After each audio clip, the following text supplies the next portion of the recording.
Welcome to Memory Mondays. Memory Mondays is a weekly discussion every Monday evening where we dive into a different topic related to brain health. It's super casual and informative way to learn more about caring for our minds. I'm Kathy Bauer. I'm a certified brain health coach and have a bachelor's degree in education from the University of Nebraska at Omaha. Today, we embark on this week's topic, Ditch the Fat Confusion, Unlock Your Brain Power with the Good Stuff. So without further ado, let's dive into the world of fats and its profound impact on our brains.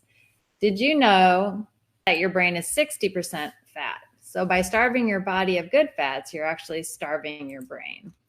For decades, fat has been demonized as the culprit behind weight gain and health problems. We've been told to avoid it like the plague, leading to mountains of low fat but often high sugar products and endless confusion. But here's the twist. Not all fats are created equal. The truth is, some fats are actually fantastic for our brains and bodies, while others can indeed hold us back. So are you ready to flip the script on fat and discover which ones deserve a starring role in your plate? Buckle up, because this webinar is going to clear the air and empower you to choose the right fats for a mind-blowing difference. So we're going to do an interactive poll. Just kind of let me know. You can just shout out and not type it in the chat, but cast your vote, A, B, C, D, or E. Have you ever thought any of those? Are all fats bad for you, or are there good ones too? How can you tell the difference between good and bad fats on food labels? I heard fat makes you gain weight. Is that true?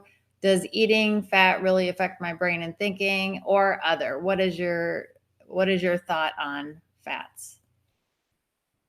I would say C for sure is heard fat makes you gain weight, because I'm always looking for on labels to look for the ones that have the lowest like fat grams, and I'm thinking to myself, that must mean it must be better, you know. Well, yeah, and then D also. I never knew about D either until I started researching all this, because we grew up in the era where that is true. We're told that fat is bad. So they were taking it out of all the foods, and everything that was low fat was what we were always looking for. Do you agree? Or yeah. That's what I thought too. And I thought this little cartoon was funny. So you're fat, but you're a good fat. Avocado affirmation. All right, I like that. And I do love avocados too. I that's funny. I used to have like avocados in my sandwich for the longest time, and then I found out they're so fattening, so then I stopped eating them. And then lately I've heard that it's a good fat, and like you mentioned it here. But they still have a lot of fat grams to them, but they're good fat, so it's just hard to think of it that way. We had I talked to a nutritionist, and she said that she had a lady when she went through her nutrition course that was like trying to avoid fats like the plague, but she switched to like healthy eating. And so she said that she would eat a whole avocado every morning, and she ended up losing, it was like 7 pounds in 2 weeks. Really? Yeah, eating a whole avocado. Yeah. Wow. She had it with an egg and something else. I don't know. And she put some on her toast, that kind of stuff. But what happened was, it was because it's higher fat and it's a good fat, it made her feel fuller longer. Mm-hmm. And so she wasn't eating as much the rest of the day. Yeah, that makes sense. Yeah, which makes sense. Yeah. Okay. So now let's look at some myths about fat. All fats are created equal. Busted. There are good fats, monosaturated and polyunsaturated fats that nourish your brain and body, and bad fats, saturated and trans, that can negatively impact your health. The second myth is low fat is always better. Busted. Many low fat products are loaded with sugar and other unhealthy ingredients. Choosing good fats can actually help you feel fuller and more satisfied.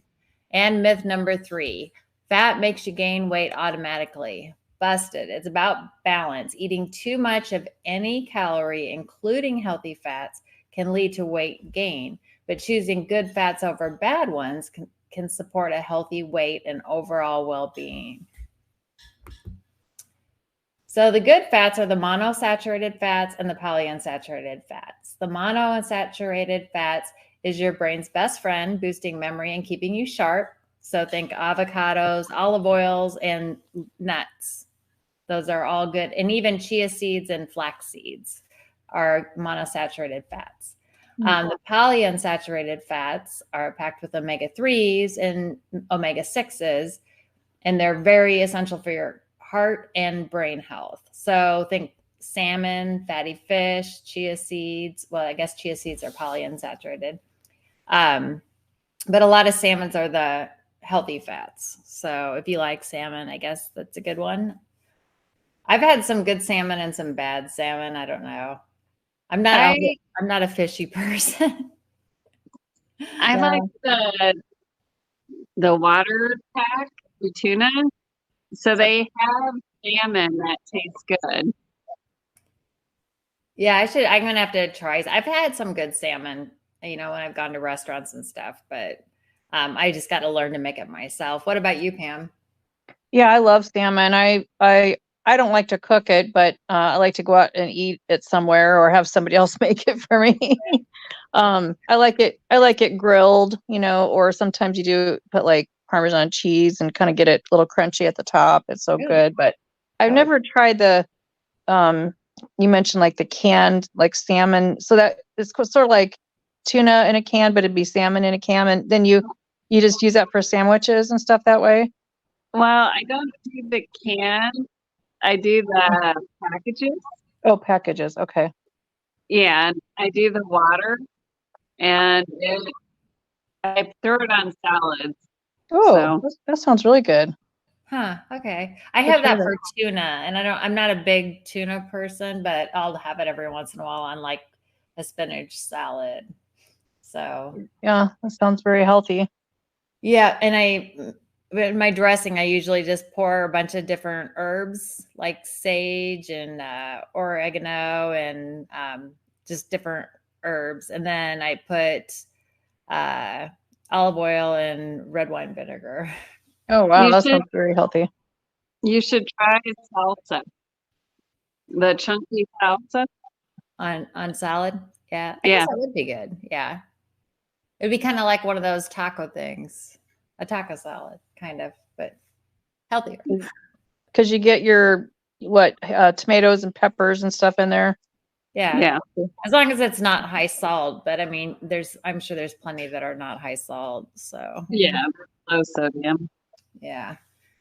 Okay, we'll go on to the next one, which are the bad fats. The bad fats are the saturated fats and the trans fats. Saturated fats are the butter-loving baddies that might seem harmless, but too much can clog your arteries and dampen your energy. So think fatty meats, processed snacks, and pastries that we all like and would like to eat, but we do stay away from because we try. And then the next is trans fat. The shadowy figure, the dreaded trans fat, is artificially created and wreaks havoc on your health.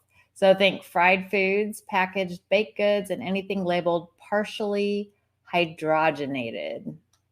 So those would be your bad fats. But they're pretty easy to tell. I mean, I think most of us can usually pick out the bad fats. Mozzarella sticks. Yeah. I was just thinking I had a run through the other day with the kids, and I love their like popcorn chicken is so dang good, but it's fried, of course. Yeah, of course. Yeah, I mean the bad fats, they are good. They're tasty. They're not good for you, but they're definitely tasty. So, but everything in moderation, as long as most of your diet is healthy. I mean, if you have 10 to 15% of your diet not, then that's fine. Okay. So then next, let's look at hidden fat. So again, processed posers, frozen dinners. They have a lot of different ingredients in there that usually are higher in trans and saturated fats just to keep them, keep them tastier longer.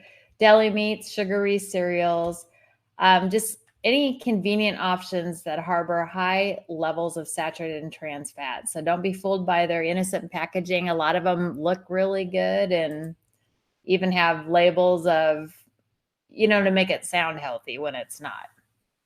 The next is fried fiends, French fries, onion rings, even some healthy chicken nuggets. These crispy delights are swimming in trans fats, wreaking havoc on your health. Like what you had for what was a lunch. I know. Oh, I know it's terrible for me. And then they taste so good. Yeah, they do taste good though. Sugary saboteurs, don't underestimate the sneaky fats hiding in sugary drinks, pastries, and processed snacks. These empty calories often come with side effects of bad fats hindering your health goals. And of course, read your labels. Reading food labels is your ultimate weapon. Look for saturated and trans fats and be wary of ingredients like partially hydrogenated oils and hydrogenated vegetable oil, because those are the bad fats. So let's look at some breakfast options. Ditch the sugary cereal loaded with sneaky saturated and trans fats, and instead fuel your morning with Greek yogurt with berries and a sprinkle of granola. So that's monosaturated and polyunsaturated power. Or you can have whole wheat toast with mashed avocado and poached egg. And you could have oatmeal with chia seeds and chopped nuts. And when you have fats mixed in with your breakfast, you have protein and fats, you're going to stay fuller all the way up to lunch. So you won't want that mid-morning snack. Okay. So if you need that snack, instead of the greasy potato chips, opt for air pop popcorn drizzled with olive oil and herbs, or sliced vegetables and hummus, or sliced apples with almond butter. Oops, I jumped ahead. Sorry. So what's an idea for you? I can't kind of go back, but what's an idea for a healthy snack for you guys? What do you guys come up with for healthy snacks? At work, I do snack way too much, but luckily they have healthy snacks. They have some for us, like apples or like the little clementine oranges, and then they have these. You can get regular bags of chips, but they also have these like little. They're supposed to be like air baked chips. They're kind of like little miniature rice cakes or something. Oh, okay. So I eat those now. I know, granted, it's still got a lot of calories, because I'm eating them throughout the day. I just need to stop doing that too. But at least I'm trying to be healthy on the snack part, at least. That's good. Michelle, what about you? Do you have healthy snack things that are your go-tos? The carrots and almond, sometimes pistachios, just fruit. Yeah, those are all good for sure. Yeah, it's hard to. It's easier when you live by yourself because I don't buy potato chips. Because if I did, I'd eat them. So I just don't buy them. So they're not around. Yeah, I'm trying to figure out what to do because like every day, my favorite thing for lunch is I pack a turkey and cheese and lettuce sandwich, but it's processed deli. I mean, processed turkey meat. Right. So I need to probably look at that because it's probably got a lot of sodium and whatever. I just don't know what else. Processed sandwich meat is not good for you. What they suggest is like cooking your chicken or something and then just slicing it to put on your sandwich. Oh, okay. So, and actually that tastes better too. So, yeah. Okay, we'll go on to the next one, which is the dinner time showdown. So trade the fried chicken for baked salmon with roasted veggies, or lentil soup with whole wheat bread, or turkey burger on a whole wheat bun with grilled sweet potato fries. So you can like make your own French fries, but just grill them instead of, deep fry them. I don't like sweet potato. You don't like what? Sweet potato. Oh, you don't? Oh, I had these sweet potato tots tonight. They're like, instead of regular tater tots that are frozen, and they're so good. Now I suppose they're considered processed and whatever too, but they're really good. But I don't necessarily like the regular sweet potato by itself, but I like sweet potato fries or these tater tot things. Yeah, if they're done right. I mean, like I've tried bad ones before, but I've had, good ones at restaurants that are really, really good. Yeah. So I guess if I could learn, if I learn how to cook them correctly, then they'd be good. So Yeah. I just got to Google some good, good recipes for sure. Yeah, me too. Okay, the next one. So let's kind of do a little bit of an overview. So we're going to unlock your potential with good fats. So mono and fats are essential for building and maintaining brain cells and boosting your ability to learn and remember. So like I said earlier, when we first started, your brain is 60% fat. So if you're not getting enough of the good fats, then you're not feeding your brain. So as long as you get not an overabundance, but, definitely eat some good fats, it'll help your brain. Also, by eating healthy fats, it influences mood regulating chemicals, potentially keeping your blues at bay and promoting happiness. They have done studies where when you're not having enough of the good fats, that people do get depressed. So that could be one of the causes of depression.